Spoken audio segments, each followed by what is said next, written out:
20 Healing Depression Affirmations. I am surrounded by compassion, support, and love. I am loved by my family and friends. My friendship is important and my friends value it. I don't have to feel guilty about my depression, this isn't my fault. I, and my life, have meaning and value. The life I live is one worth living. This will pass, I'm going to breathe through it. I am capable of positivity, I am capable of contentment, and I can feel positive. This depression will not define me. I am cherished. I don't have to do anything, be anyone, or act a certain way to be loved.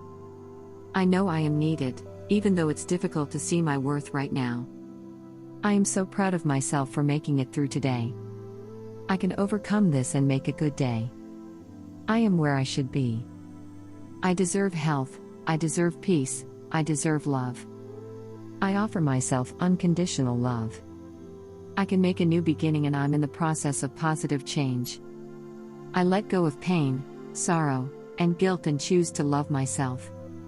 I choose how I feel today. Today I choose love and peace.